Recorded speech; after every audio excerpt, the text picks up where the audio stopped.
In 2009, Polyglass decided to begin producing synthetic membrane in PVC and TPO in a very big way. Substantial investments were dedicated to the creation of an innovative, state-of-the-art productive unit that has permitted the expansion and completion of its range of waterproofing membranes.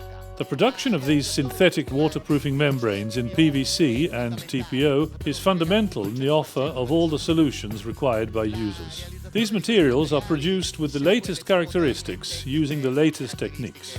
Polyolefin and polyvinyl chloride PVC synthetic waterproofing membranes are used widely in civil construction, roofing and the waterproofing of large surfaces in particular. This involves highly specialized work that's widely appreciated in Italy and abroad. Polyolefin and polyvinyl chloride PVC synthetic waterproofing membranes can be made both with and without internal polyester fabric and glass fiber reinforcement, in this way ensuring a complete solution to every waterproofing requirement and application conditions anywhere on Earth.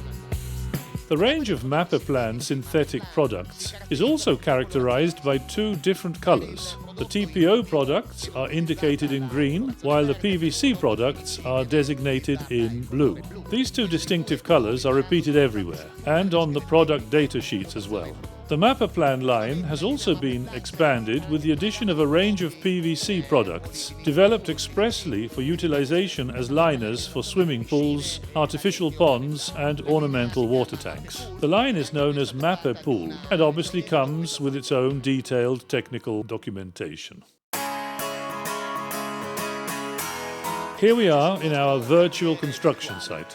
Our two expert installers will show us how to apply a complete and insulated layering of products. We'll begin by laying a double adhesive bituminous vapor barrier known as Polyvap SA. This will be topped by an insulation panel. The final layer will be a synthetic waterproofing layer in TPO fastened mechanically. The job will be completed by the necessary finishing details. Here we are applying the first layer, the double adhesive bituminous vapor barrier known as Polyvap SA. A real revolution in this type of product, Polyvap SA, is a 2 mm thick bituminous membrane with aluminium foil reinforcement inside that guarantees a complete vapor barrier. Watch how the experts make the vertical turn-ups to a height of around 12 centimeters up the wall, that is amply above the height of any reasonable accumulation of rainfall. Now they are stripping away the first half of the anti-adherent protective film from the inside of the bituminous membrane. This film is easily stripped away because it has been pre-cut into two halves, and this seals the membrane perfectly into place with no chance of slipping. Now they're stripping away the second half of the monosilicanated protective film. You can see how fast the work goes. No torching is required, and everything is done in absolute safety. Now one installer is rolling the vertical turn-up using a commonly available metal press or roller. The other installer is positioning the second layer, which will be applied with a 10 cm longitudinal overlap over the first vapor barrier. This is the size of end lap that we recommend. Now he's unrolling the roll, which is 15 meters long and 1 meter wide. Here as well, two installers can work rapidly and easily together.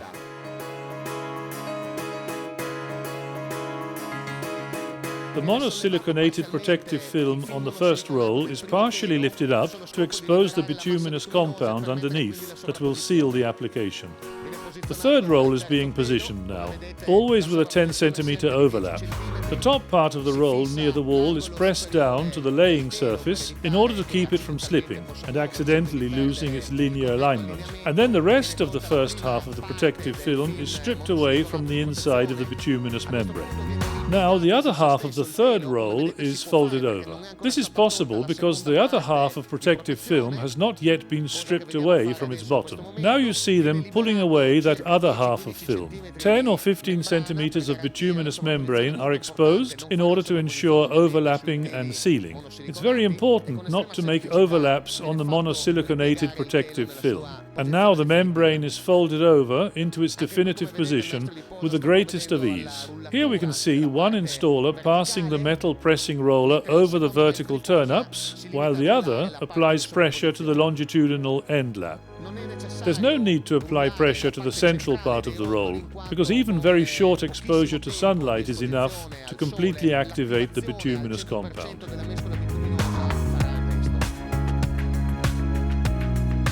The application of primer before laying any bituminous membrane, including self-adhesive types, assumes fundamental importance because primer eliminates all traces of dust and significantly improves membrane adhesion.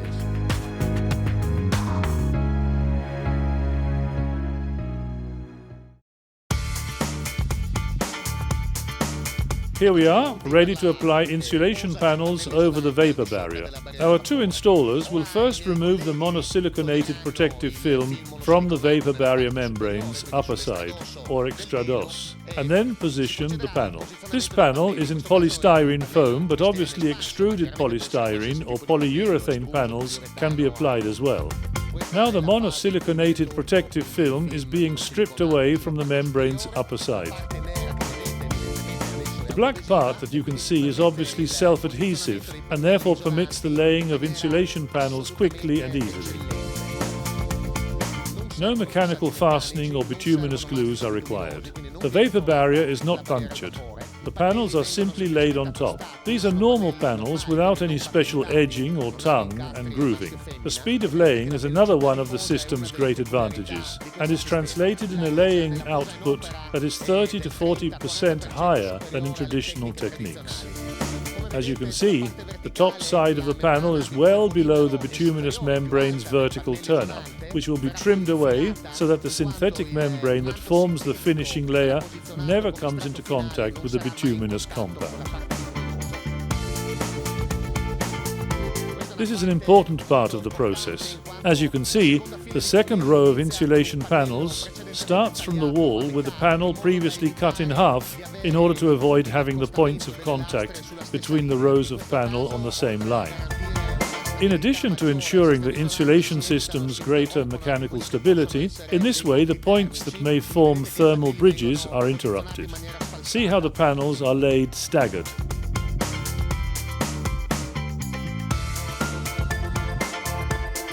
When removing the monosiliconated protective film, it's very important to avoid stepping on the exposed bituminous layer in order to avoid soiling the self-adhesive face and compromising subsequent adhesion.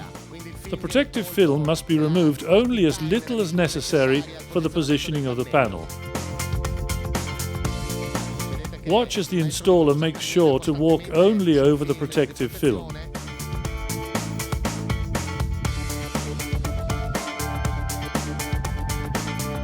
As you can see, we've laid nearly 15 square meters of insulation panel in a very short time. Now our installer is trimming away the excess vapor barrier turn-up with the use of a simple tile cutter.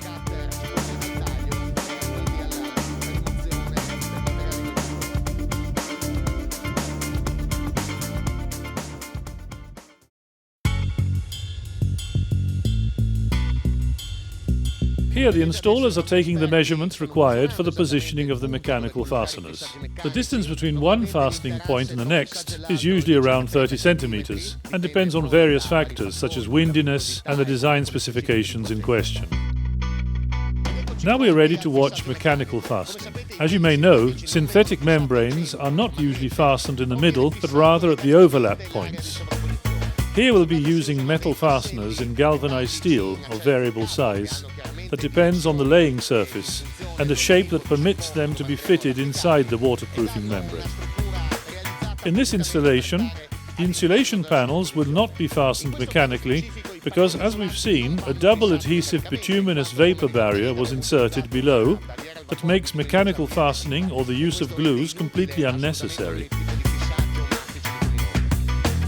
In the absence of a similar double adhesive system, such as the application of a vapor barrier covered by a sheet of polyethylene, for example, also the insulation panels must be secured by inserting one mechanical fastener per panel. In this case, we use a square mechanical fastener with larger surface area that ensures greater adhesion. Here we see how fastening is performed in a series of steps. The first installer drills the hole and the second screws in the fasteners. Mechanical fastening is essential to the system's success and usually performed by specialized installers provided with specific training.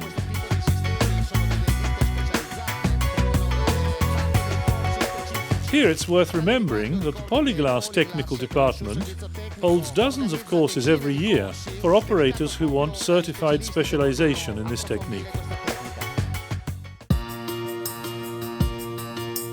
Now we're ready to apply the final layer. In this case, a synthetic waterproofing membrane in TPO polyolefin, a product with internal polyester fabric and glass fiber reinforcement. Like all other synthetic membranes, this product, MAPEPLAN TM, comes in rolls of 210 or 160 centimeter width and can be fastened mechanically. Overlaps are sealed by hot air blower, as will now be shown. The product being unrolled has a 1.5 mm thickness and vaunts smart white technology. As you can see, the surface is white for the highest light reflectivity and transmission in order to keep the underlying area as fresh as possible.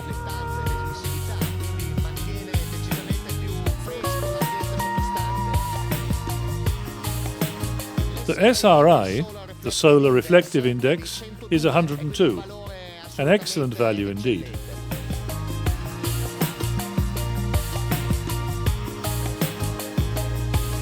Now we see the installer making his preparations for the creation of an inside corner.